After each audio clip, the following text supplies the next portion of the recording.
Muy bien, muy buenas noches, estimados participantes. Les doy una cálida bienvenida a Lawyer. Soy Amileta Mayo y hoy tengo el placer de presentarles la primera sesión del Diplomado de Derecho Civil Patrimonial con el tema Estructura de acto jurídico y manifestación de voluntad, que será desarrollado por el distinguido doctor Miguel Ángel Pérez, quien es abogado por la Pontificia Universidad Católica del Perú con estudios de intercambio y especialización en The University of New Mexico en Estados Unidos y en la Universidad de Brescia en Italia, respectivamente. Cuenta con estudios de maestría en la Maestría de Investigación Jurídica de la Escuela de Posgrado de la Pontificia Universidad Católica del Perú, con experiencia como profesor adjunto en cursos de Derecho Civil, Societario y Corporativo en la Facultad de Derecho de la misma casa de estudios. En el ámbito profesional, cuenta con gran experiencia o con más de 7 años de experiencia en asesoría legal corporativa en temas de derecho corporativo, civil, societario, proyectos de infraestructura y arbitraje. Es ponente y capacitador en diversos cursos, seminarios y diplomados en las materias ya antes indicadas. Muy bien, estimados participantes que nos acompañan a través del aula virtual aquí en la plataforma de Zoom y en las redes en transmisión en vivo o diferido, se les recuerda que pueden realizar sus preguntas durante la sesión, las cuales serán atendidas en el debido momento por el doctor. Finalmente, estimado doctor, estamos honrados por contar con su presencia el día de hoy y le agradecemos que haya aceptado nuestra invitación. Por otro lado, le cedo el uso de la palabra para que pueda iniciar con su presentación de hoy. Sí, listo, muchas gracias. No, antes que nada agradecer a Bill Lawyer por la participación y la invitación en este diplomado de Derecho Civil Patrimonial.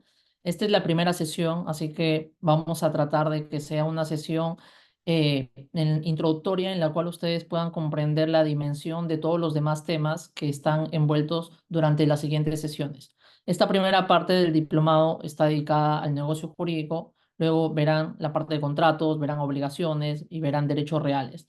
Entonces, todo lo que digamos acá va a ser una base esencial para que ustedes puedan entender las demás sesiones y vean cómo es el funcionamiento del derecho privado.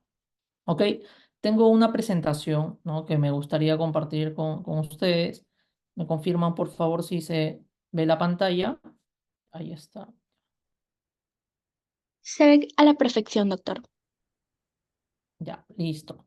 Listo, entonces, ¿cuál es la sesión que vamos a ver hoy? Hoy vamos a ver una introducción al acto jurídico, ¿no? De acuerdo al Código Civil peruano. Vamos a revisar y analizar la estructura y los elementos esenciales, ¿ok? Mi nombre es Miguel Ángel Pérez, soy abogado por la Pontificia Universidad Católica del Perú y en algunos años me he desenvuelto como profesor adjunto de esta materia en la misma casa de estudios, ¿no? Así que voy a trasladarle alguno de esos conocimientos, tanto de la práctica como eh, de la parte teórica que hayamos visto. Entonces, esta parte o esta sesión se va a dividir en dos partes. Una parte introductoria, donde vamos a explicar conceptos generales sobre acto jurídico, ¿no? Y una parte final, donde vamos a ver la estructura del acto jurídico, ¿no? Entonces, en esta primera sesión, en lo cual me quisiera detener, es en esta disyuntiva que existe entre denominar acto jurídico o negocio jurídico, ¿no? Que seguramente ustedes como alumnos de derecho, como abogados, se han enfrentado a esta disyuntiva, ¿no? Y muchas personas lo llamarán acto jurídico, otros lo llamarán negocio jurídico, ¿no? O algunos también dirán es un acto jurídico negocial. Entonces, vamos a ver algunas premisas que nos van a permitir diferenciar estos conceptos y sobre todo ver cuál es la diferenciación, ¿no? ¿Qué efectos prácticos tiene el distinguir entre acto jurídico y negocio jurídico y por qué esto nos va a servir durante todo el desarrollo de este diplomado de Derecho Civil Patrimonial? ¿Ok?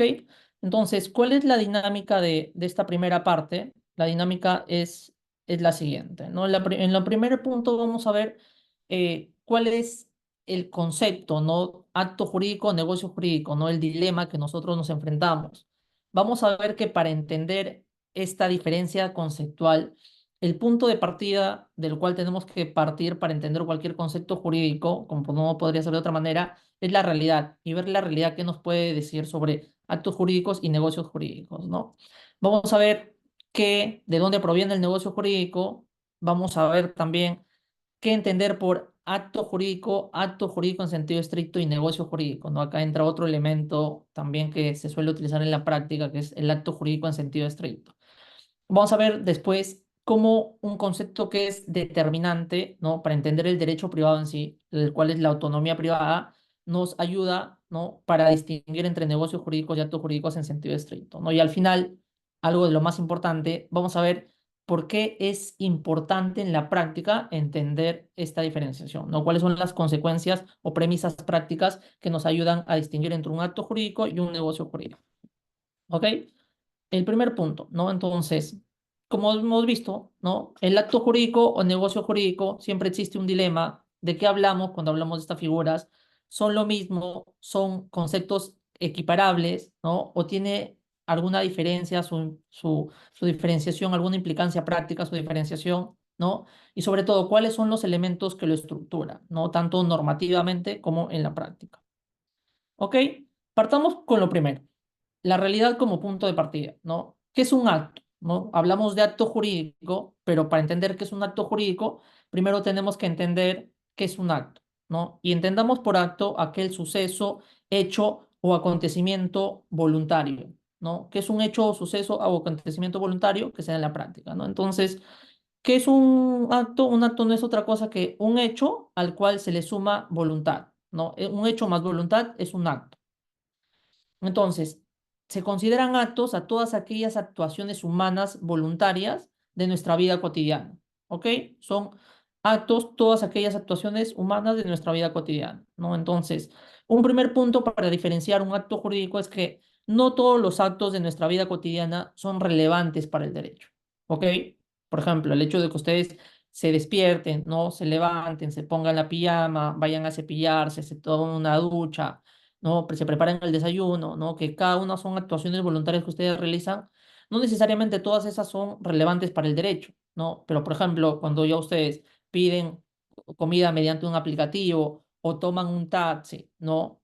O suben a algún medio de transporte, entonces están haciendo actuaciones voluntarias, pero ya se están vinculando jurídicamente porque ya tienen alguna relevancia más allá del solo hecho de que estén actuando voluntariamente, ¿no? Entonces, lo primero a tener en cuenta es que no todos los actos generan efectos jurídicos, ¿no? No todos los actos de nuestra vida cotidiana generan efectos jurídicos. Y un segundo punto, ¿no? Es que sí hay algunos que los generan, ¿no? Y vamos a ver cuál es la relevancia de estos que los generan, ¿no? Por ejemplo, los actos de enamoramiento, ¿no? Si va alguien y le propone a otra persona, oye, ¿quieres ser mi enamorado o enamorada? Entonces, es una actuación humana voluntaria, ¿no? Que duda cabe. Sin embargo, esa actuación hasta ese punto no es relevante para el derecho todavía. No se podría considerar que la propuesta de ser mi enamorada, ¿no? Esta propuesta de un compromiso sentimental, en este punto es un acto jurídico relevante, ¿no? Es un acto de la vida cotidiana, sí, pero hasta este punto no relevante por el derecho.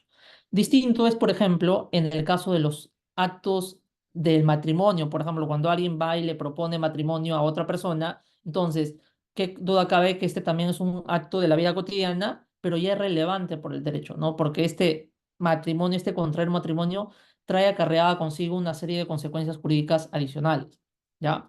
Entonces, ese es el primer punto como planteamiento. El otro tema es, ¿no? Entonces, ¿qué es un acto jurídico? ¿No? Si hemos dicho que acto es cualquier actuación humana voluntaria de la vida cotidiana, entonces un acto jurídico será un acto de la vida cotidiana, pero que es relevante para el derecho, ¿no? Que trae consigo consecuencias jurídicas, efectos jurídicos, ¿no? Entonces, si se dan cuenta de la serie de actos que nosotros podemos tener en nuestra vida cotidiana, el derecho va a seleccionar determinados actos y los va a convertir en jurídicos, ¿no? Entonces, cuando selecciona estos actos y los convierte en jurídicos, es que nosotros hablamos de actos jurídicos, ¿ok? Acto jurídico es un acto relevante por el derecho y que va a tener consecuencias jurídicas, ¿no? Entonces, ustedes se preguntarán, ¿qué es lo que lo convierte en relevante para el derecho, ¿no? ¿Qué hace que un acto de la vida cotidiana sea relevante para el derecho? Y el derecho, ¿cómo es que hace esta regulación, esta incorporación, ¿no? Para otorgarle efectos jurídicos?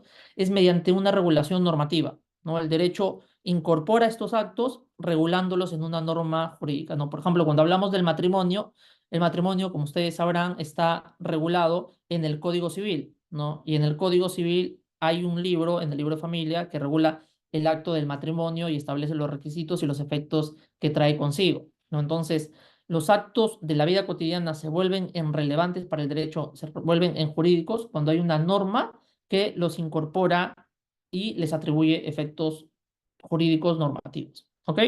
Entonces, eso es importante. Entonces, si ya sabemos, ¿no? Al menos de la práctica, qué puede ser un acto jurídico, ¿no? Entonces, ¿de dónde viene el concepto de negocio jurídico? ¿No? Entonces, cuando hablamos de negocio jurídico, seguramente en sus clases a ustedes les han hablado de la patentística, ¿no? O de la patentista alemana, ¿no? Que es producto de una elaboración conceptual, ¿no? Del siglo XIX, en donde lo que se hizo es un proceso de abstracción, se vio todos aquellos actos jurídicos, no humanos, voluntarios, que tengan relevancia para el derecho, ¿no? Elaboremos una doctrina, ¿no? Una teoría, la teoría jurídica del negocio jurídico alemana, para determinar cuáles son los elementos comunes que tienen todos estos actos, ¿no? Por ejemplo, una transferencia de propiedad, un testamento, ¿no? Eh, un contrato, ¿no? Para ver el matrimonio, por ejemplo, ¿no? Para ver cuáles son los elementos comunes que tienen todos estos actos y elaborar una teoría que le sea aplicable a todos ellos, ¿no? Eso es cuando se habla de la teoría, ¿no? Del negocio jurídico, ¿no? Entonces, esta teoría, ¿no? Que fue una elaboración conceptual, en el tiempo se positivizó en el Código Civil. ¿Qué significa que se haya positivizado? Significa que se incorpora ya no solo como teoría, sino como regulación normativa, ¿no? De normas o reglas aplicables a todos estos denominados negocios jurídicos, ¿no? Entonces, esa teoría, ¿no? Esa teoría alemana inicial, ¿no? Fue trasplantada hacia otros ordenamientos, ¿no? En el ordenamiento francés, por ejemplo, donde cuando se le tradujo la noción, ¿no? Se le tradujo como la acte juridique, ¿no? Y luego esa traducción, ¿no? De Francia fue trasladada también por autores juristas, ¿no? Brasileños y argentinos como acto jurídico, ¿no? Entonces, la noción que comenzó en Alemania como negocio jurídico, posteriormente fue trasladada a Perú, ¿no? Como acto jurídico, ¿no? Lo mismo fue lo que pasó y la influencia que se tuvo dentro de nuestro ordenamiento. Entonces, el, si llevamos esta explicación, ¿no? Ustedes podrían considerar que acto jurídico y negocio jurídico en sí son lo mismo, ¿no? Que serían o harían referencia a los mismos, ¿no? Porque hubo una mala traducción en sí, ¿no? Pero al final serían la misma figura. Pero en realidad no es así, ¿no? Acto jurídico y negocio jurídico no son lo mismo, ¿no? Y vamos a ver por qué es que no son lo mismo, ¿no? Entonces, cuando hablamos de acto jurídico, ¿no? Hay un elemento adicional, ¿no? O una premisa que debemos de considerar, ¿no? Que todo negocio jurídico es un acto jurídico, ¿ok? Pero no todo acto jurídico es un negocio jurídico, ¿no? ¿Qué significa esto? ¿No? Entonces, significa que cuando hablamos de actos jurídicos, el acto jurídico es la categoría general o es el género, ¿no? Y cuando hablamos de negocio jurídico, el negocio jurídico es una categoría especial, es decir, es una especie. Entonces, si el acto jurídico es el género y el negocio jurídico es la especie, significa que habrían actos jurídicos, ¿no? Que son negocios jurídicos y habría otros actos que no serían negocios jurídicos, ¿no? Entonces, si es la categoría, tenemos por un lado negocios jurídicos y otros actos que no son negocios jurídicos, ¿no? Entonces, cuando estamos en el ámbito de actos jurídicos en general, podemos clasificarlos en negocios jurídicos y en actos jurídicos en sentido estricto. Este es un término importante, ¿no? Si como pueden notar en la pantalla, tenemos actos jurídicos en general, ¿no? Y que es el género, y tenemos en clasificación negocios jurídicos y actos jurídicos en sentido estricto, ¿no? Es decir, tenemos dos subtipos de actos jurídicos en general. Por un lado, los negocios jurídicos y por el otro lado, los actos jurídicos en sentido estricto. Entonces, ¿por qué es importante esta diferenciación, ¿no? O al final, ¿no? Si nos damos cuenta, ¿qué es lo fundamental? Si vemos que acto jurídico es el género y el negocio jurídico es la especie, entonces no es tan relevante el diferenciar entre actos jurídicos en general y negocios jurídicos, sino lo más relevante e importante, como veremos más adelante, es diferenciar entre negocios jurídicos y actos jurídicos en sentido estricto. ¿Ok? Diferenciar entre negocios jurídicos y actos jurídicos en sentido estricto. Veamos cómo ¿Cómo es que se logra esto? ¿No? Entonces, para diferenciar entre negocios jurídicos y actos jurídicos en sentido estricto, un concepto es muy importante, ¿no? ¿Cuál es este concepto? Es el concepto de autonomía privada, ¿no? ¿Qué es la autonomía privada? Pues seguramente ustedes lo han escuchado. La autonomía privada es la capacidad o poder que tienen los privados, ¿no? Nosotros los particulares, para regular y satisfacer nuestros propios intereses en nuestra vida cotidiana, ¿no? Es para llevar a cabo actos que satisfagan nuestros intereses y necesidades prácticas, ¿no? Entonces, si por ejemplo nosotros tenemos hambre, ¿no? O tenemos una necesidad de educación o algo, entonces nosotros mismos podemos decidir cómo satisfacemos esa necesidad, ¿no? Si tengo hambre, ¿no? Voy y decido si voy a un restaurante y compro algo, si voy al mercado y compro comida para preparármela, si pido un Rappi o algo. Entonces, nosotros en ejercicio de nuestra autonomía privada podemos decidir cómo satisfacemos estas necesidades, ¿no? Si tengo una necesidad de vivienda, yo puedo decidir si compro una casa, si compro un departamento, si lo alquilo, si lo arriendo, ¿no? O si alguien me lo da en donación. Entonces, como privados, nosotros tenemos a la mano esta autonomía privada, ¿no? Que nos, protegida por el derecho, nos ayuda a satisfacer nuestros intereses prácticos, ¿ok? Entonces, ¿no? Si nosotros ejercemos nuestra autonomía privada para satisfacer las necesidades que tenemos de nuestro día a día, nosotros podemos decidir una serie de situaciones. Podemos decidir, por ejemplo, qué acto realizar, ¿no? Podemos decidir, ¿no? Cómo se realizará ese acto, ¿no? Podemos decidir cuál será su contenido y consecuencias jurídicas, ¿no? Y podemos decidir qué forma le vamos a dar, ¿no? Si ponemos, por ejemplo, el ejemplo de yo quiero, ¿no? Vivir en un lugar, entonces y otra persona tiene a disposición un lugar en el cual vivir, ¿no? Podemos celebrar un contrato de arrendamiento. En ese contrato de arrendamiento podemos decidir cuál es la renta, ¿no? ¿Qué pasa ante un no cumplimiento, ¿no? ¿Cuál es la garantía? Y el periodo o plazo de duración del contrato y una serie de condiciones adicionales, penalidades, por ejemplo, ante no pago, ¿no? Entonces, si se dan cuenta, esta autonomía privada nosotros la ejercemos a través de actos que realizamos, ¿no? De vinculaciones con otras personas. Y esta autonomía privada se ejerce o se manifiesta a través de los negocios jurídicos, ¿no? Entonces, ¿cómo es que nosotros privados podemos satisfacer nuestras necesidades? Es mediante la realización de negocios jurídicos, ¿no? El negocio jurídico por excelencia que nosotros conocemos es el contrato, ¿no? Si nosotros tenemos alguna necesidad, voy y me vinculo con otra persona y celebro un contrato, ¿no? Ustedes tal vez digan, no, oye, yo no celebro contrato, ¿no? Yo no escribo, ¿no? O sea, no tengo la referencia del contrato como papel, ¿no? Como papel firmado. Pero cuando nosotros estamos en el aplicativo, ¿no? Y pedimos un taxi, estoy contratando con la empresa de aplicativo y con el taxista, ¿no? Es, cuando pido comida por algún aplicativo, estoy contratando con esa empresa de aplicativo.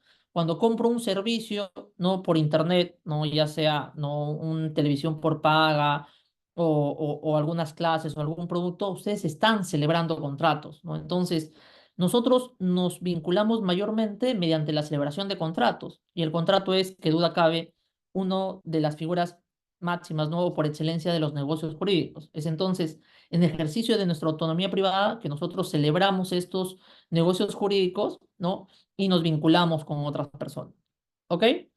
Entonces, eh, si los negocios jurídicos son actos de autonomía privada, ¿no? Los negocios jurídicos son actos de autonomía privada, como por ejemplo los contratos, ¿no? Entonces, cuando nosotros ejercemos nuestra autonomía privada mediante los negocios jurídicos, ¿no? Nosotros tenemos el poder de regular nuestros propios intereses, ¿no? De decidir cómo satisfacemos nuestras necesidades, ¿no? Y de decidir serán las consecuencias de esos actos también, ¿ya?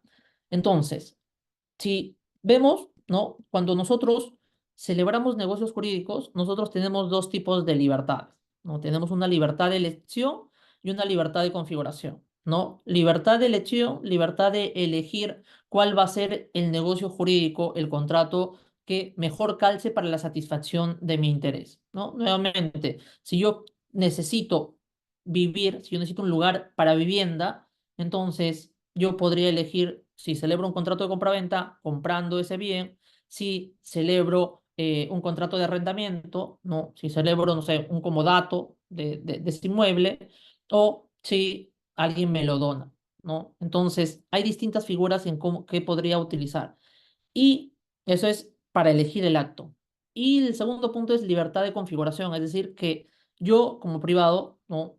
Si me vinculo con otra persona, podemos decidir en conjunto cómo reglamentar el contenido de esos contratos, de estos negocios jurídicos y decidir qué consecuencias jurídicas van a tener. ¿Ok? Entonces, recuerden esto, ¿no? Tenemos libertad de elección y libertad de configuración, ¿no? ¿Y por qué es que los privados podemos hacer esto, ¿no? En los negocios jurídicos ejerciendo nuestra autonomía privada? Es porque los intereses que están envueltos, ¿no? Los intereses que están envueltos detrás de los negocios jurídicos que nosotros celebramos en ejercicio de nuestra autonomía privada son intereses esencialmente privados, ¿no? Intereses que nos corresponden a nosotros, ¿no? Si yo, por ejemplo, nuevamente quiero tener un local comercial, ¿no? Para llevar a cabo mi negocio, yo como privado, ¿no? Y como persona interesada, sé cuál va a ser el mejor contrato, ¿no? Una compraventa, un arrendamiento, un comodato o una donación, ¿no? Para llevar a cabo esa operación que necesito y esa satisfacción de necesidades prácticas, ¿no? Si bien es cierto, al Estado le interesa que las personas se vinculen, que satisfagan sus intereses y es por eso que les brinda un manto de protección. Al final, no es el Estado el que decide qué contrato celebras y los términos en cómo lo celebras. Es cada uno, cada privado, el que decide cómo lo celebra y cómo lo lleva a cabo, ¿no? Y qué términos regula. ¿Por qué? Porque los intereses que se quieren satisfacer son esencialmente intereses de naturaleza privada.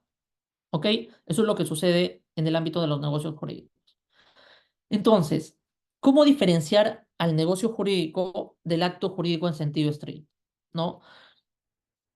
Hemos dicho que en los negocios jurídicos existe un ejercicio de autonomía privada, ¿ok? Un ejercicio de autonomía privada. En cambio, en los actos jurídicos en sentido estricto no existe un ejercicio de autonomía privada, ¿no? Es decir, si bien es cierto, nosotros los particulares podemos decidir llevar a cabo actos jurídicos en sentido estricto, este no responde a un ejercicio de autonomía privada, ¿no? Porque si bien es cierto, yo podría elegir, ¿no? Podría elegir celebrar el acto, ¿no? Y por ejemplo, acá un caso emblemático en mi consideración es el matrimonio, ¿no? ¿Qué duda cabe que una persona puede elegir casarse con otra persona, ¿no? Contraer matrimonio, ¿no? Y ya ser marido y mujer con otra persona, ser casados, y con ello vienen acarreados una serie de consecuencias jurídicas, ¿no? Que duda cabe que es libertad de elección, en la mayoría de casos al menos, ¿no? Entonces, acá ese es un acto jurídico en sentido estricto de mi consideración, ¿no? Puedes elegir celebrar el matrimonio, pero no tienes libertad de configuración. ¿Qué significa libertad de configuración? Que no tienes la libertad de poder determinar los términos y las consecuencias jurídicas de ese acto, ¿no? Por ejemplo, ahí en el matrimonio podríamos decir que nosotros podemos reglamentar el contenido, podemos decir que ya, yo me caso con la otra persona, pero no vamos a hacer vida en común, ¿no? Pero no van a haber deberes de alimentos de una u otra parte, ¿no? No se va a generar ningún régimen, ¿no? Ni de sociedades gananciales, ni patrimonialmente, ¿no? Y en caso yo fallezca, entonces mis bienes lo puedo disponer libremente. ¿No? Entonces, si se dan cuenta, si bien es cierto, en el matrimonio ustedes pueden elegir el casarse con alguien, no pueden elegir cuál va a ser la consecuencia, ¿no? Esas consecuencias ya están predeterminadas por la ley. La ley las regula y las establece y nosotros como privados no podemos cambiarlas ni modificarlas, ¿no? No podemos cambiarlas ni modificarlas. ¿Y cuál es la razón? ¿No? ¿Cuál es la razón de esto? La razón es porque, a diferencia de los negocios jurídicos o actos de autonomía privada, en donde, como les expliqué, existe intereses de por medio esencialmente privados, que son los que se resguardan y protegen, en el caso de los actos jurídicos en sentido estricto, como por ejemplo el matrimonio que les estoy diciendo, aquí, no, qué duda cabe que también hay intereses privados, ¿no? A los privados qué duda cabe que les interesa casarse, ¿no? Y vincularse con otra persona y construir una familia y tener toda esta protección estatal de por medio, ¿no? Como que promueve el matrimonio. Pero principalmente los intereses que hay de por medio no son solo intereses privados, no son solo intereses de las partes que celebran estos negocios jurídicos, perdón, estos actos jurídicos, sino también hay intereses primordialmente de relevancia pública, ¿no? El Estado promueve el matrimonio, ¿no? Y al promover el matrimonio y considerarlo como una institución familiar, tiene determinados candados que no permiten a los particulares que puedan modificar las reglas de qué sucede cuando una persona se casa, ¿no? ¿Qué sucede cuando una persona se casa? Entonces, en mi postura, ¿no? O en mi posición, ¿no? La diferencia esencial entre negocios jurídicos y actos jurídicos en sentido estricto es que el negocio jurídico es un acto de autonomía privada, ¿no? Y los actos jurídicos en sentido estricto no lo son, ¿no? Vamos a ver un cuadro comparativo donde sintetizamos estas diferencias, ¿no? En el negocio jurídico, ¿no? Estos responden esencialmente a intereses privados, ¿no? Y al responder a intereses privados, es que existe tanto libertad de elección como de configuración, ¿no? De elegir qué acto celebras y de configurarlo también. En cambio, los actos jurídicos en sentido estricto responden a intereses primordialmente públicos, de naturaleza pública. Le interesa al Estado que esos actos se celebren y que en caso se celebren, la regulación o las consecuencias van a ser específicas, ¿no? Entonces, en los actos jurídicos en sentido estricto solo existe esta libertad de elección, no de configuración, ¿no? En los negocios jurídicos tienen una normativa eh, flexible. ¿Qué significa esto de que los privados podemos pactar en contra y podemos modificarla, ¿no? En cambio, en los actos jurídicos en sentido estricto, no hay una normativa flexible, sino es una normativa rígida, de carácter imperativo, ¿no? Que es aplicable, ¿no? Independientemente de si las partes quieren o no sus efectos, ¿no? Como en el caso del matrimonio, ¿no? Las personas se casan, sí, pueden elegir casarse, pero no pueden elegir cuáles van a ser las consecuencias jurídicas derivadas de ese matrimonio, ¿no? Todos estos deberes, derechos y obligaciones que surgen del matrimonio. Ellos podrían decir, oye, no las aplico, no las cambio, independientemente de cuál sea su voluntad en ese sentido, las consecuencias jurídicas les vienen predeterminadas porque ya se aplican de manera obligatoria por el ordenamiento. ¿Ok? Entonces, en los negocios jurídicos, las consecuencias jurídicas que se dan y prácticas son las que deciden las partes al celebrar estos negocios jurídicos y al regularlos. En cambio, en los actos jurídicos en sentido estricto, las consecuencias jurídicas y las consecuencias prácticas están ya predeterminadas por el ordenamiento. ¿Ok? Entonces, si entendemos un poco el concepto, ¿no? Estos intereses privados que hay de por medio y los intereses públicos que hay y el ejercicio de la autonomía privada, voy a compartir con ustedes un caso, ¿no? Y les pediría que me sigan con este caso para ver si ustedes pueden identificar si estamos ante negocios jurídicos, ¿no? En qué casos estamos ante negocios jurídicos y en qué otros casos estamos ante actos jurídicos en sentido estricto. ¿Ya? ¿Ok? Entonces, este es el caso, ¿no? Mario y Lorena han contraído recientemente matrimonio, ¿no? Se han casado, ¿no? Y están en la búsqueda de un departamento en donde vivir. En su búsqueda han identificado un inmueble en el condominio Las Orquídeas, ¿no? El propietario del departamento, el propietario de este departamento, el señor Arana, les ha propuesto venderles el inmueble por la suma de $300,000, ¿no? Hay una propuesta de por medio. Mario y Lorena le mencionaron que están interesados en adquirirlo, pero que aún no cuentan con la totalidad del monto, ¿no? Están como rechazando esa oferta preliminarmente, ¿no? ¿No? En ese sentido, la pareja acude a un banco local para solicitar un préstamo hipotecario y es así que celebran un contrato de préstamo con el banco y obtienen el monto requerido para la compra, ¿no? Van, celebran un contrato de crédito hipotecario y ya tienen el dinero para poder comprarlo. Luego se comunican con el señor Arana para indicarle que desean adquirir el departamento, ¿no? El señor Arana les contesta que se encuentra fuera de Lima en este momento, pero que le ha otorgado un poder a su hijo. Hay un otorgamiento de un poder, ¿no? Y el señor Arana Jr., ¿no? Que es apoderado ahorita del señor Arana, del propietario de este departamento, para que pueda transferir la propiedad del departamento en su nombre, ¿no? Entonces hay un poder, un otorgamiento de poder de por medio. Entonces, es así que la pareja, ¿no? Y el señor Arana celebran un contrato de compraventa, una celebración de un contrato para la transferencia de la propiedad, ¿no? Adicionalmente, en cumplimiento de su contrato de préstamo, el banco ¿no? De su préstamo con el banco, la pareja constituye una hipoteca sobre el inmueble y lo presenta a inscripción en registros públicos, ¿no? Días después, el registrador público observa la inscripción de la hipoteca y la deniega, ¿no? Hasta que se subsanen determinadas observaciones, ¿no? Entonces, observan la inscripción. La pareja procede a subsanar las observaciones y la hipoteca finalmente se inscribe en registros públicos, ¿no? En el interín, Mario, ¿no? Uno de los miembros de la pareja, se entera, ¿no? O se enteró de que producto de la relación que tuvo con su ex enamorada, ella quedó embarazada y dio a luz a un pequeño bebé y ella ahorita le está solicitando que reconozca a su hijo.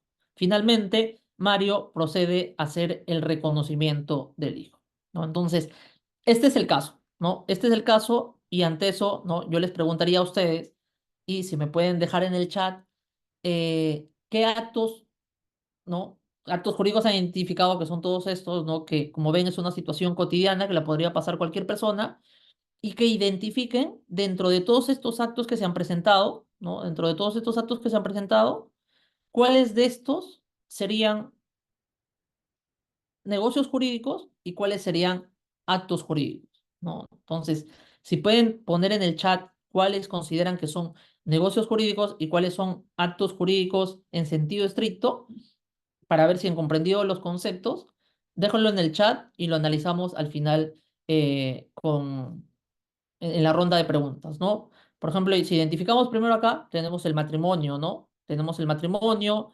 tenemos por acá también la propuesta de venta, ¿no? Otro acto. Tenemos la celebración del crédito hipotecario, ¿no? Otro acto. Tenemos el otorgamiento de poder, otro acto, ¿no? Otorgamiento de poder. Después tenemos la celebración del contrato de compraventa ya, tenemos por ahí el nacimiento, se podría decir, porque vean si es acto o no. Tenemos la solicitud o el requerimiento de reconocimiento del hijo, tenemos el reconocimiento del hijo, tenemos la observación por parte de registros públicos, tenemos el levantamiento de las observaciones y la inscripción, ¿no? Tenemos como 11 actos ahí, ¿no? Y ustedes podrían decir, o sea, de la manera más simplista, podrían decir, ah, sí, todos son actos jurídicos. Ya, bacán, todos son actos jurídicos y no es relevante la discusión o la catalogación de si estamos ante un acto jurídico en sentido estricto o ante un negocio jurídico.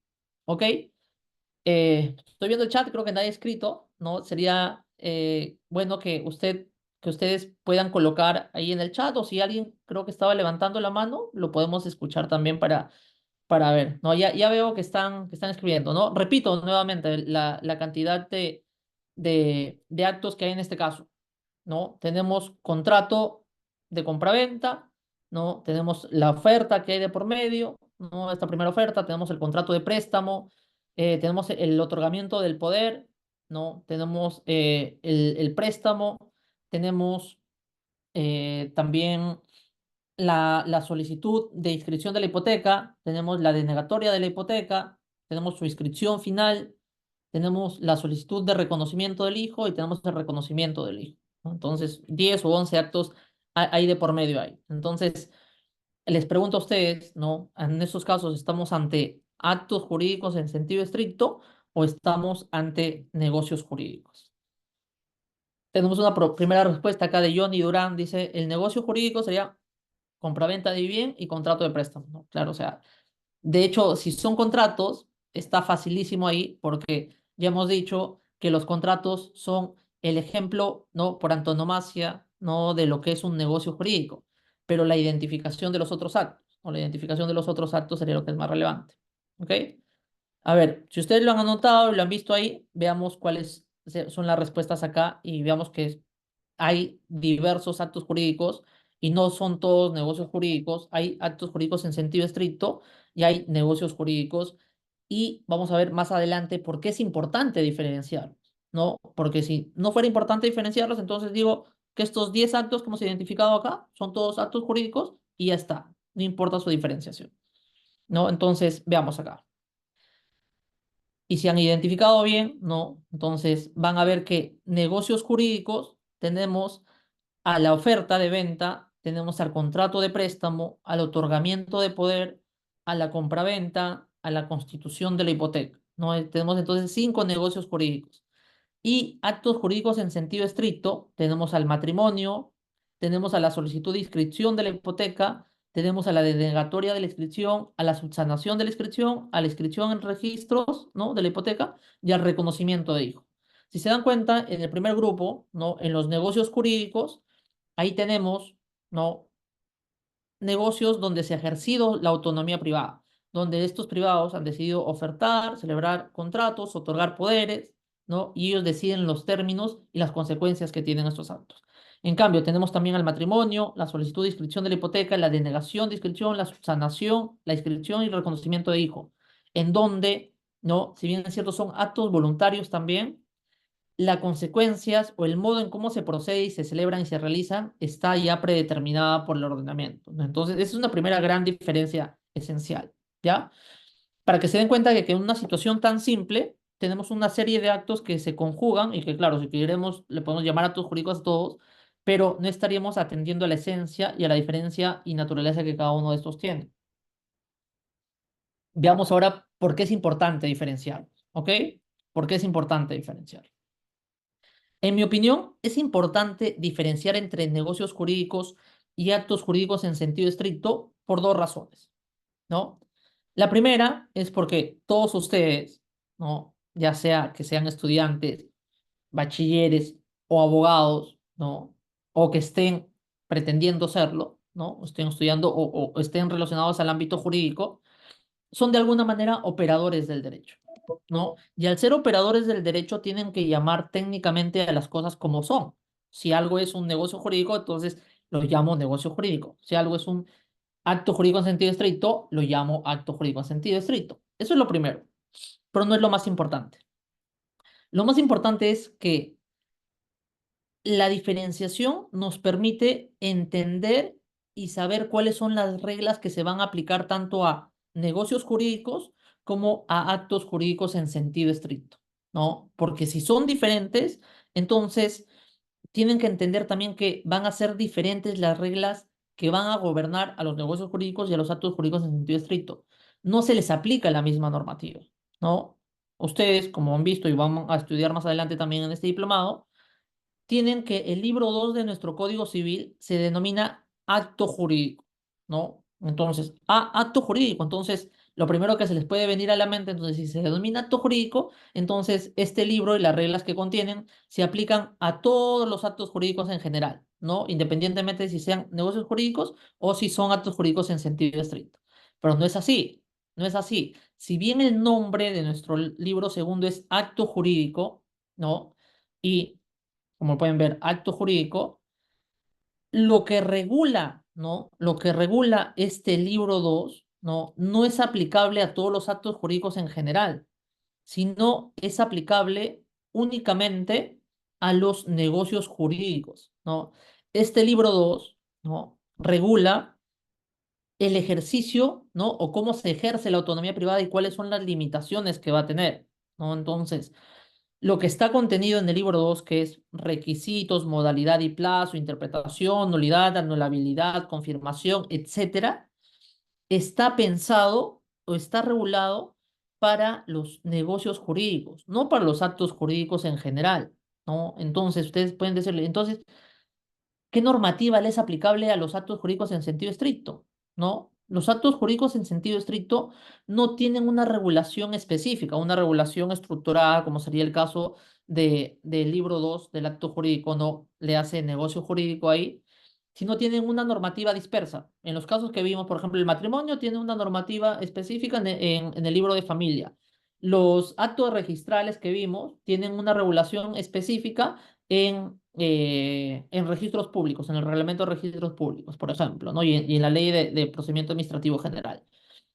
El reconocimiento de hijo no se regula por las normas del libro 2, sino se regula por las normas del derecho de familia, ¿no? Entonces, los negocios jurídicos se les aplica el libro 2 del Código Civil, acto jurídico, pero los actos jurídicos en sentido estricto se les aplica la normativa específica que les es aplicable de acuerdo a la regulación que tenga, ¿no? Hemos visto, por ejemplo, que existe una gran diversidad de actos jurídicos en sentido estricto.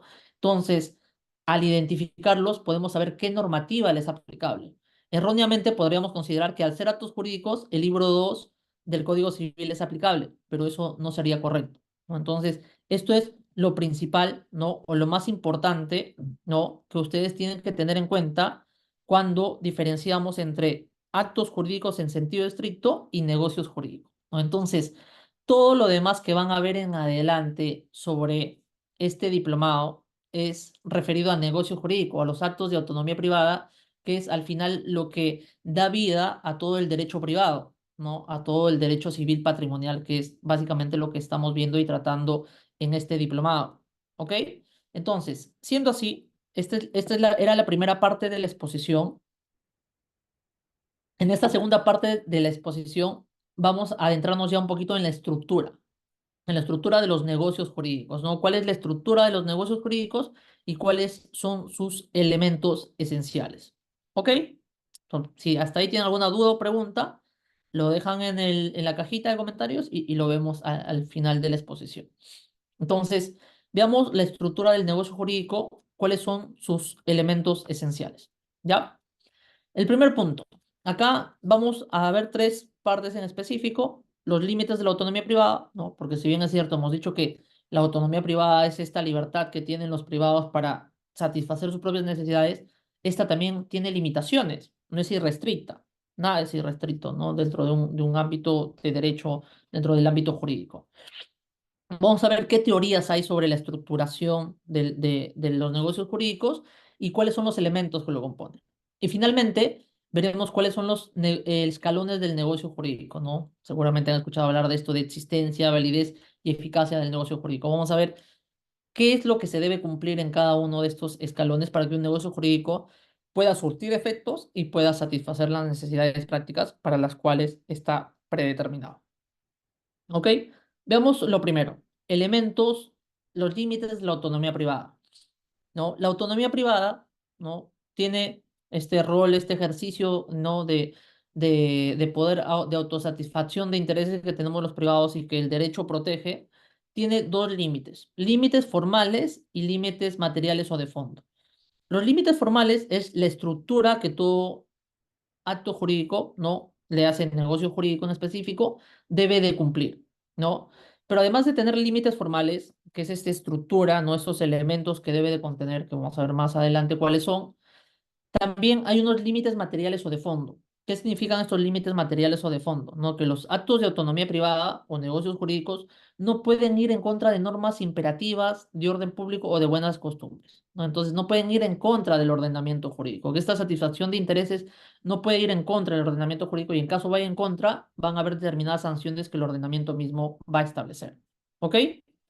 Entonces, veamos cuál es esta estructura del negocio jurídico, ¿no? Vamos a la estructura del negocio jurídico.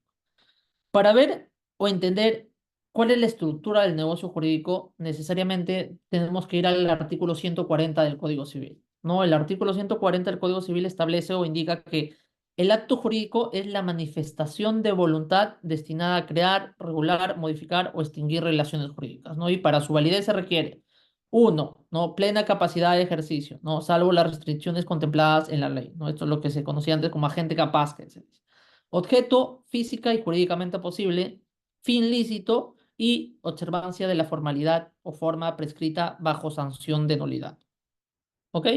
Entonces, esta es la regulación normativa que se tiene. Y nuevamente, lo que está definiendo este 140 no es al acto jurídico en general, sino está definiendo al negocio jurídico o a los actos de autonomía privada. ¿No? ¿Ok? Entonces, dicho esto, ¿no? Tenemos tres teorías que tratan de explicar los elementos del negocio jurídico o su estructura.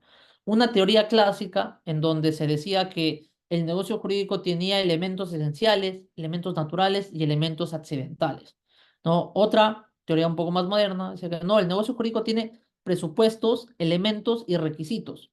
No hay elementos que se presuponen que ya existen para que el negocio jurídico se celebre. Y una teoría más contemporánea en donde dice, no, el fenómeno negocial o los actos de autonomía privada, ¿no? Los negocios jurídicos se presentan todos conjuntamente, ¿no? Y se analizan todos conjuntamente también. Todos estos elementos tienen que participar, concurrir para que se dé la estructura, para que se estructure un negocio jurídico, pero sí tienen que cumplir determinados requisitos.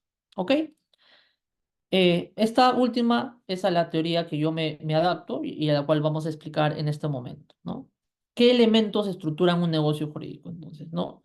Los elementos que estructuran el negocio jurídico son cinco, ¿no? En principio cuatro y uno que por ahí puede estar o no podría estar.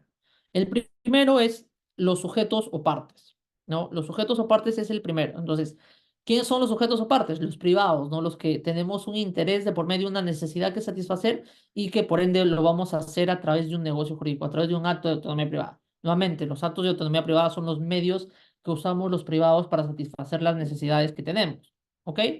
El segundo es declaración de voluntad o acuerdo, ¿no? Mediante esta declaración de voluntad o acuerdo se decide realizar un negocio jurídico, decide celebrar un negocio jurídico, ¿no? Ese negocio jurídico va a tener un objeto. Ese objeto va a ser el bien, ¿no? Sobre la base del cual nos vamos a servir para satisfacer esa necesidad que tenemos de por medio, ¿no? Y el otro es la causa o fin, ¿no? La finalidad que va a ser esa satisfacción de intereses que va a llevar o a traer consigo este negocio jurídico. Y esa satisfacción de necesidades, ¿no? Esta declaración de voluntad, estos elementos, en algunas circunstancias van a tener que cumplir una formalidad obligatoria, ¿no? Es ser recubiertos de alguna manera. Entonces, donde esta declaración de voluntad o estos acuerdos va a tener que seguir una formalidad específica, ¿no? Ya sea por escrito, escritura pública, ¿no? O alguna consideración adicional. Entonces, nuevamente, ¿cuáles son los elementos del negocio jurídico? Son cinco. Sujeto o partes, declaración de voluntad o acuerdo, objeto, causa o fin y formalidad obligatoria para aquellos negocios jurídicos que tienen una formalidad obligatoria, ya sea que proviene de ley o que proviene por de acuerdo de las partes, ¿no? Entonces, algo importante acá, ¿no? Para saber, ¿no? O determinar los elementos del negocio jurídico, de dónde se derivan todos estos elementos, es el concepto de interés, ¿no? Seguramente ustedes han escuchado en su día a día, ¿no? Que el derecho es un mecanismo de protección de intereses, ¿no? Intereses públicos, interés del menor, intereses de la familia, ¿no? Intereses empresariales, ¿no? Intereses personales. Entonces, ¿qué es el interés en sí, no? El profesor Rómulo Morales define el interés como aquella situación de necesidad humana que será satisfecha mediante un bien, ¿no? Que es la situación en la que estamos. Nuevamente, si alguien tiene sed, por ejemplo, va a buscar agua para satisfacer esa necesidad, ¿no? Entonces, la necesidad que es satisfacer la sed que tengo, ¿no? Y el bien va a ser el agua el que va a satisfacer. Entonces, si nosotros las personas tuviésemos a nuestra disposición todos los bienes, no estuviésemos en el Edén, no sería necesario vincularnos jurídicamente con otras personas porque nosotros mismos podríamos satisfacer o autosatisfacer nuestras necesidades. Pero como no es así, es que utilizamos los negocios jurídicos para hacer esta satisfacción de intereses, ¿no? Entonces, derivado de este concepto de intereses que se derivan todos los elementos que hemos visto, ¿no? Si alguien tiene un interés que satisfacer, entonces va a haber una persona, un sujeto, que va a hacer una declaración de voluntad o un acuerdo con otra parte sobre un determinado bien, el agua en este caso, por ejemplo, para satisfacer una necesidad, una finalidad, un fin, ¿no? Y en determinadas circunstancias, todo este manto tendrá que darse o llevarse mediante una formalidad específica, ¿no? Entonces, si se dan cuenta, actualmente los ordenamientos giran en torno a la protección de intereses jurídicamente protegidos, ¿no? Son los intereses los que se resguardan y el caso de los negocios jurídicos no es la excepción.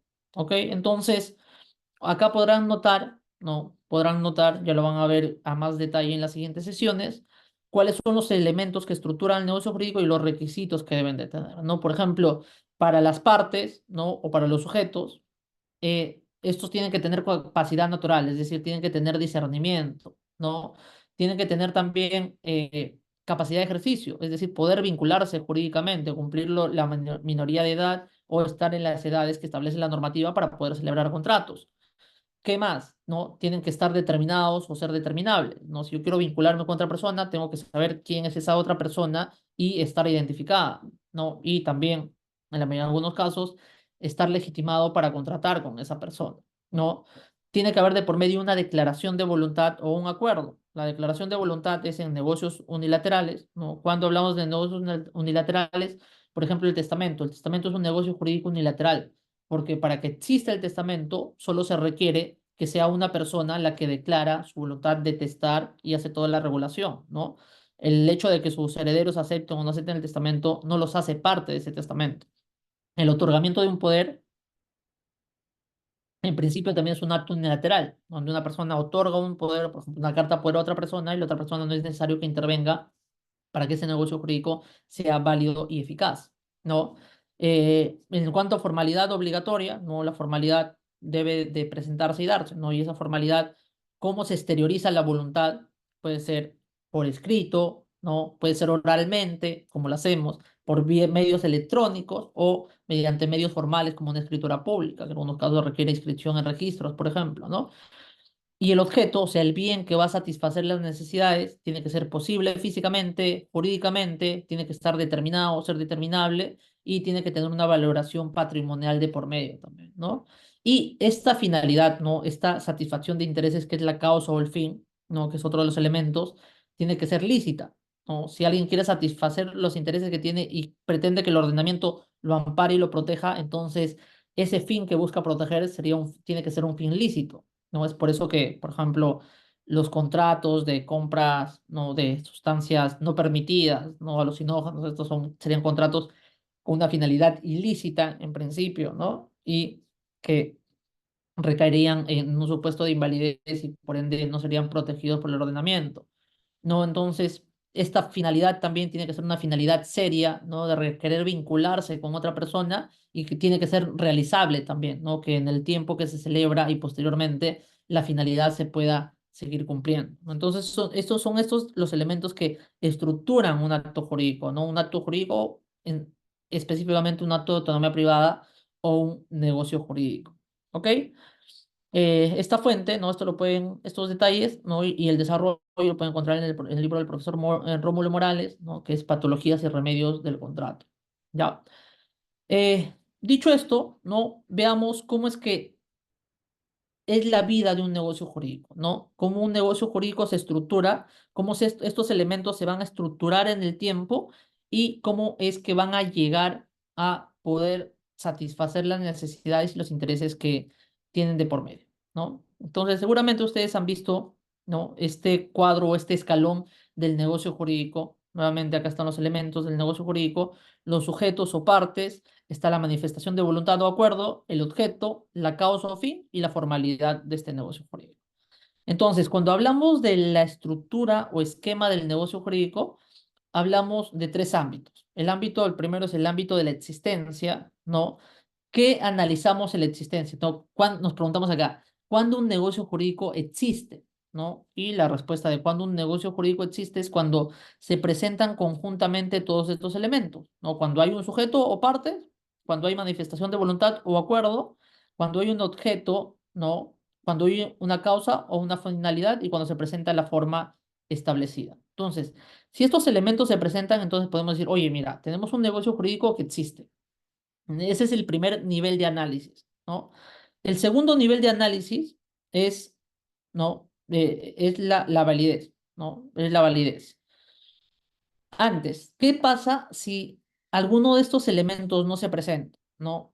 Si no se presenta, entonces entramos a una primera patología del negocio jurídico, es decir, donde el negocio jurídico no va a ser susceptible o factible de poder satisfacer estas necesidades para las cuales ha sido establecido, el cual es la inexistencia, ¿no? En esta inexistencia, ¿qué es lo que sucede? Hay ausencia de alguno de los elementos. Si la existencia es la presencia de todos estos elementos, la inexistencia es la ausencia de algunos de estos elementos, ¿no? No podemos decir que ya estemos ante un negocio jurídico.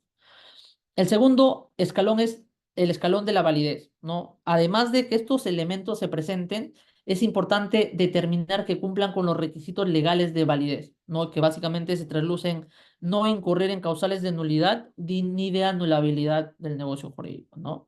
Los cuales son, por ejemplo, de que el sujeto no sea un sujeto capaz, que la manifestación de voluntad no sea libre, ¿no? Que haya habido dolo de por medio, que el objeto no sea física ni jurídicamente posible, ¿no? Que la finalidad sea una finalidad ilícita, por ejemplo, o que la formalidad no se haya cumplido, ¿no? Entonces, en ese supuesto, entraremos ante un supuesto de invalidez, ¿no? En donde, si bien es cierto, se presentan los elementos, estos elementos no logran cumplir con los requisitos legales que establece el ordenamiento para que puedan surtir efectos, ¿no? Para que puedan surtir efectos. Entonces, una vez que se comprueba que el negocio jurídico existe, que es válido, tenemos que determinar y ver si es eficaz, es decir, si puede surtir efectos, si es factible de surtir efectos. Y ese último plano o tercer escalón es la eficacia. Entonces, además de haber comprobado que los elementos se presentan, que cumplen los requisitos legales, hay que ver también que cumplan con los requisitos de eficacia o convencionales legalmente o legales que se establezcan para la eficacia, ¿no? Por ejemplo, ese negocio jurídico, un contrato, por ejemplo, podría estar sometido a una condición o a un plazo. Entonces, si bien es cierto, existe, es válido, al no cumplirse la condición o el plazo, ese negocio jurídico no es eficaz todavía, ¿no? Y al no ser eficaz, entonces estaríamos ante otra de las patologías que se presentan en esta, que es la ineficacia, ¿no? O lo que podría suceder es que ese negocio jurídico fue válido y eficaz, ¿no? Existió, fue válido y eficaz, pero en algún momento, porque ya se cumplió el plazo o porque se cumple una condición resolutoria o porque se resuelve el contrato, ese contrato deja de surtir efectos y por ende ya no sería un contrato existente, válido y eficaz, sino sería un contrato que existe, que fue válido, pero que ya no es eficaz en el tiempo porque los efectos ya han culminado y ya han detenido, ¿no? Entonces, si se dan cuenta, ¿no? Tenemos dentro del ámbito de los negocios jurídicos, tenemos que son actos de autonomía privada, mediante los cuales nosotros los privados satisfacemos nuestras necesidades, nuestros intereses. El mayor ejemplo de un acto jurídico, ¿no? o de autonomía privada son los contratos, ¿no? Mediante los cuales nosotros satisfacemos nuestros intereses de nuestra vida cotidiana, los mismos que para su validez, ¿no? Para que existan, sean válidos y eficaces, tiene que cumplir una serie de requisitos, los cuales ustedes verán a más detalle en las siguientes sesiones, y sin los cuales podremos adentrarnos en alguna patología, ¿no? Y estas patologías son al final las que terminamos discutiendo, ¿no? Cuando hay negocios jurídicos inexistentes, inválidos o que ya no han surtido efectos, ¿no? ¿Ok? Pero tener en cuenta los elementos que lo componen, las diferencias que tienen con otras figuras, como los actos jurídicos en sentido estricto, por ejemplo, ¿no? Y tener en cuenta que son actos de ejercicio de autonomía privada, ¿no? Y estos actos son los que irradian y dan, generan, ¿no? Generan a todo esto, generan todo esto que nosotros conocemos como actos jurídicos en sentido estricto, ¿no? O en este caso, en concreto sobre negocios jurídicos que se regulan en el libro 2 del Código Civil, ¿no? Dicho esto, esa es la última diapositiva que tenía. Gracias por su atención y nada, quedo atento a cualquier duda, pregunta o comentario que puedan tener. Gracias.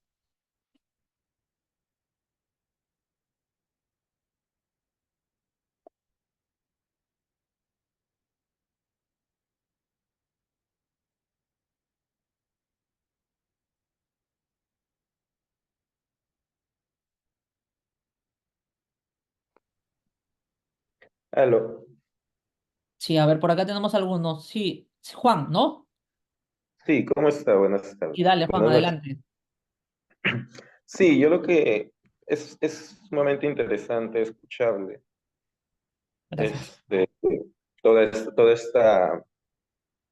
esta disquisición y exquisitez en realidad de todo, de cómo ha presentado la charla, ¿no? Pero yo tenía algunas dudas, ¿no? Ok. Bueno, creo que no son más que, no, creo que ya no son dudas, sino eh, quisiera saber de alguna manera más que es una mayor referencia por parte de usted, ¿no? Porque sí le Mm, logré entender que respecto del Código Civil, regula en el libro segundo al negocio jurídico llamándolo acto jurídico, ¿no? Porque claro, al inicio cuando yo le escuchaba la charla, le iba a preguntar, en nuestro sistema legal, en nuestro sistema positivo, nuestro sistema jurídico, cómo entra el negocio jurídico, ¿no? Porque, o en qué normas estaba, o en qué parte del ordenamiento estaba por parte de los legisladores, porque siempre se ha hablado de acto jurídico a tal punto que la legislación llega a definirlo de manera expresa, ¿no? El acto jurídico es la manifestación de voluntad. Lo que en esta charla y en muchas se ha presentado en realidad como la definición de negocio jurídico, y que no debería confundirse con el acto jurídico, ¿no? Pero estaba revisando también. Claro, nuestro Código Civil es de 1984, ¿verdad?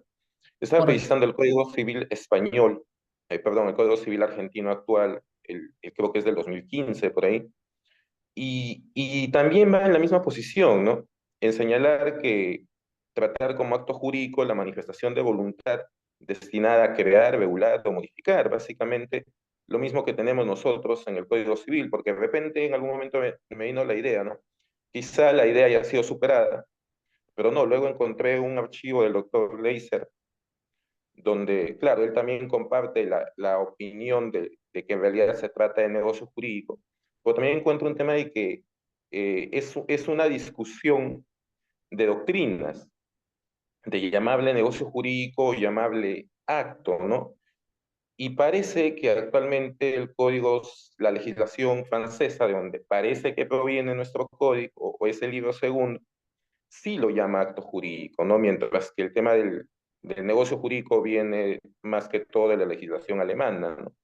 Entonces, yo lo que quería preguntarle era, actualmente en la práctica tiene algún tema de este, relevancia el tema de decir, no, ¿sabes qué? A capa y espada defender, esto es un negocio jurídico y no debería confundirse con el acto jurídico, cuando en realidad hay legislaciones distintas que unas optan por un lado o por el otro. O sea, sí una diferencia clara en decir esto sí o queda en un tema de posición, de doctrina y de conocimiento para cualquiera de los dos sectores, porque claro, ahora más que todo he escuchado eh, civilistas que están del lado del negocio jurídico más que del acto jurídico, ¿no? Ya no escucho casi personas que señalen, no, si esto es el acto jurídico, defenderlo de esa forma, ¿no? Pero eso es lo que quería preguntar, lo que se explayara un poco más sobre eso para poder entenderle, yo que veo que tiene conocimiento sobre esto. Sí, sí, Gracias. no es, muchas gracias, Juan, es súper legítima la pregunta, ¿no? Porque al final, o sea, nos podemos matar acá discutiendo, sí, acto jurídico, negocio jurídico, ¿no? ¿Qué doctrina es mejor, ¿no? ¿Qué conceptos si hemos adoptado? El concepto alemán, el concepto francés, argentino, ¿no? Sea cual sea. Pero al final, ¿cuál es la relevancia práctica, ¿no? O sea, eso es lo más importante al final, ¿no? ¿Qué implicancias prácticas tiene? Y como hemos visto, o sea, tiene dos, a nivel teórico o doctrinario, a nivel teórico y normativo, no le son aplicables a todos los actos jurídicos en general, como hemos visto, el libro 2 del Código Civil, ¿no? Que regula, por ejemplo, actos en los cuales son anulables, nulos, que podrías confirmar o ratificar, ¿no? Eventualmente convalidar, ¿no? Eh, Estos son aplicables solo a los negocios jurídicos, no a la diversidad de actos jurídicos en sentido estricto que hay. Por ejemplo, la gran mayoría o casi la totalidad de los actos administrativos son actos jurídicos en sentido estricto, ¿no? Pero si nosotros decimos que acto jurídico es todo, ¿no? Entonces podemos caer en el absurdo de querer aplicarle a los actos administrativos la regulación general que tiene el Código Civil, en tanto regulación general, ¿no? Pero esa no es su lógica. Lo que regula o trata de normativizar este libro 2, ¿no? O de regular es el ejercicio de la autonomía privada. Y hay un ejemplo claro, ¿no? Y esto se ha discutido en doctrina, que es uno de los casos que estamos viendo, es, por ejemplo, el reconocimiento del hijo, ¿no? El reconocimiento del hijo, ¿no? El reconocimiento del hijo, como hemos visto, no sería un negocio jurídico, ¿no? Sino sería un acto jurídico en sentido estricto.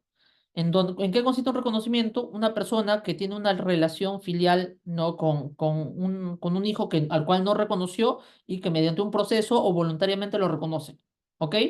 Entonces, es cierto que es un acto voluntario, ¿no? Es voluntario, pero los efectos que vienen después en la vinculación padre-hijo y todos los derechos de alimento, de cuidado, de guía, la patria potestad y todo lo que surge, no proviene o no puede ser regulado por ellos mismos, ¿no? ¿Y qué ha sucedido? En la práctica, ¿qué sucedía? Por ejemplo, que una mujer, ¿no? Que tuvo relaciones con esta persona, con el hombre que reconoció al hijo, le había engañado a la persona que era su hijo, ¿no? Le había engañado y le ha dicho, no, si es tu hijo, y la persona había dicho, ah, sí es mi hijo, y lo reconoció. Entonces, ¿qué duda cabe de que, de que hay algo mal con ese reconocimiento, ¿no? Pero lo que se estaba pidiendo en algunos procesos, o sea, que cómo se quiso cuestionar, es decir, no, mira, el reconocimiento del hijo es un acto jurídico, y como acto jurídico a mí me han inducido error, ¿no? Dolosamente, y yo tengo un tiempo o un plazo específico para anularlo, ¿no? Que serían 2 años. Entonces, si yo no lo anulo dentro de esos 2 años, ese reconocimiento ya se ha convalidado, ¿no? O sea, podemos llegar a este absurdo, y se ha llegado a ese absurdo, o decir que es un acto nulo, ¿no? Y en aplicación del 219 del Código Civil, de solicitar su declaración de nulidad. Pero si se dan cuenta, la normativa que les es aplicable a ese reconocimiento de hijo, en tanto acto no de ejercicio de autonomía privada, sino en acto familiar, ¿no? Acto derivado del derecho a familia, es la normativa específica del derecho de familia, ¿no? En este caso, si la premisa para reconocer un hijo es que haya una relación filial de por medio, es una relación sanguínea, entonces, si no se presenta eso, entonces la filiación es una filiación inexistente, se podría decir, o sea, que no puede surtir efectos, ¿no? Pero no ir, ¿no? Como se pretendía hacer, a cuestionar esos actos jurídicos en sentido estricto, aplicando la normativa del derecho civil, específicamente del libro 2 denominada acto jurídico, pero que en realidad está pensada para los negocios jurídicos, ¿no? Entonces, sí tiene implicancias prácticas y la implicancia principal es determinar qué normativa le es aplicable, ¿no? A estos actos jurídicos, ¿no? Que tenemos en la vida cotidiana, ¿no? Entonces, por eso, si no fuese relevante la diferencia, entonces podríamos decir a que a cualquier acto, ¿no? Jurídico, ¿no? Declaración de voluntad destinada a crear algún efecto, como podrían ser estos actos de familia, ¿no? O los actos administrativos en sí, les es aplicable el Código Civil y la normativa que tiene ahí, pues, ¿no? Cuando entramos y analizamos, vemos que esa no es la lógica. Entonces, sí tiene diferencia práctica o implicancias prácticas la diferenciación, independientemente de cómo lo quieran llamar, ¿ah? Si lo quieren llamar acto jurídico, negocio jurídico o como quieran, pero sí tienen que ver e identificar que hay actos jurídicos en sentido estricto distintos ahí, ¿no? O actos no negociables, también como se lo suele llamar, a los cuales no les es aplicable el libro 2 ni la normativa del contrato en general, ¿no? Que están pensados para negocios jurídicos, ¿no? Entonces, eso es lo relevante, ¿no? Al final, y hay casos prácticos y jurisprudencia que se manifiesta en ese sentido, ya sea correctamente o erróneamente, ¿no? Entonces, es por eso la diferenciación, ¿no? Y eso es lo que trato de explicar en esta posición y en un artículo que escribí hace un tiempo también. Ya, a ver. Ok, gracias. Dale, dale, Juan. Gracias a ti por tu pregunta, interesante. Johnny, tienes la mano levantada. Sí, en primer lugar, agradecerle por la exposición que tuvo durante toda esta noche y mi pregunta es acerca de la inexistencia y nulidad, ¿no? Tengo entendido que dentro de nuestra legislación no opera tanto la inexistencia, sino que lo toman como sinónimo de nulidad. ¿Qué tan relevante sería dentro de nuestra legislación tener en cuenta la inexistencia? Porque sí hay diferencias, ¿no? Entre nulidad e inexistencia, porque por ahí donde leí decían que la inexistencia, el acto jurídico nunca ha existido, vale la redundancia, mientras que la nulidad ha nacido muerto. Por ejemplo, en el caso del artículo 219, inciso 1, creo que estoy de acuerdo también con el doctor Espinosa, que nos dice que este sería un supuesto de inexistencia y no tanto de nulidad. Quisiera saber cuál sería, si sería conveniente o no regular la inexistencia dentro de nuestra legislación. Correcto, Johnny, tu precisión es súper importante porque, claro, lo que he explicado ahí es Eh, teóricamente, ¿no? Vamos acá. Teóricamente lo que tendría que presentarse en cada elemento, ¿no? Entonces, existencia, se presentan todos estos elementos, inexistencia, ausencia de algunos. Pero, por ejemplo, eso es lo que teóricamente tendría que darse. Pero claramente el 219 dice que es nulo el negocio jurídico o el acto jurídico cuando no existe manifestación de voluntad. ¿No? Cuando no existe manifestación de voluntad. Entonces, la no existencia de esa manifestación de voluntad sería un supuesto de inexistencia, pero normativamente se ha dado a bien sancionarla con nulidad. ¿Y por qué sucede eso? ¿Porque esté bien, porque esté mal? No necesariamente porque esté bien ni mal, sino porque a veces esas son opciones legislativas. En otros ordenamientos se sanciona con nulidad esos aspectos o se sanciona con ineficacia, ¿no? Pero lo importante o relevante acá es por qué sí es importante aún diferenciar en categoría de existencia o inexistencia, ¿no? Por ejemplo, cuando hablamos de contratos, el contrato te dice, o la norma del contrato te dice que no hay contrato, ¿no? Mediante las partes, o no hay acuerdo, si no hay acuerdo, o, o, o me estoy trabando acá. Vamos un poco más atrás. El contrato se forma mediante un acuerdo, ¿no? Entonces, hay contrato cuando hay acuerdo entre las partes, ¿no? Y la norma de contrato se dice que mientras las partes no se pongan de acuerdo con todas las estipulaciones, no hay contrato. O no puede decirse que no hay contrato hasta que no se pongan de acuerdo con todas las estipulaciones. Entonces, ahí es un supuesto que algún sector de la doctrina indica que ahí está regulando, está específicamente diciendo que no hay contrato mientras no exista acuerdo. El acuerdo es uno de los elementos y al no presentarse este elemento, entonces el contrato es inexistente. No se puede decir que haya un acuerdo de por medio y con que se haya formado un negocio jurídico. ¿Por qué es relevante en la práctica? Porque tengan en cuenta que para discutir la invalidez de un negocio jurídico, ya sea por nulidad o por anulabilidad, hay un plazo prescriptorio. Y el plazo prescriptorio para la anulabilidad es de 2 años y para la anulabilidad es de 10. ¿No? Pero si es inexistencia, al no haber un plazo específico en el que se pueda discutir, entonces es relevante, ¿no? Que el remedio que haya de por medio sea la inexistencia porque es imprescriptible, ¿no? Al no tener un plazo límite. Entonces, ¿por qué es que sí se considera oportuno todavía considerar a la inexistencia como una categoría, ¿no? De patológica, ¿no? Y que puede tener un remedio de por medio para defender una situación en donde alguien quiera, por ejemplo, hacerle cumplir un contrato que nunca se celebró, es que no hay un periodo prescriptorio de por medio en el cual puedan ejercer ya sea esta defensa o ejercer alguna acción de por medio. Eso es lo relevante, John. Muchas gracias. Ya, no sé si alguien más tiene alguna pregunta por ahí. Pero bueno, creo que ya no veo más preguntas, salvo que alguien más me diga por ahí si hay alguna.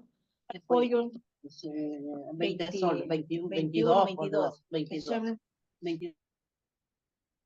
¿Alguien más alguna pregunta, comentario? Creo que estamos.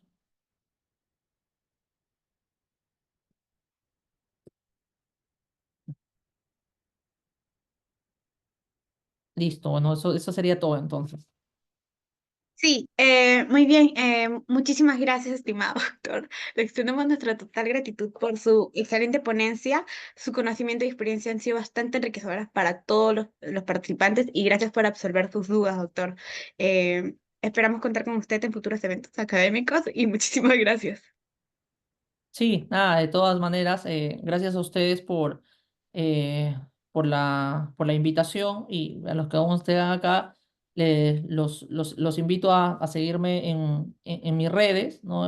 Tengo ahí en Instagram o TikTok y comparto algunos videos y algunas ponencias también sobre estos temas. Así que si quieren compartir más sobre este tema, ahí los invito y en la presentación va a estar también. Ya, Listo. gracias por la invitación y que disfruten este diplomado que se viene con temas muy interesantes. Hasta otra Sí, oportunidad. Gracias. muchísimas gracias. Bien, estimados participantes, con ellos hemos finalizado la primera sesión que teníamos programada para el día de hoy. Recordad que quienes estén interesados en adquirir el certificado pueden inscribirnos al interno. En breve iniciaremos la siguiente sesión. Muchísimas gracias.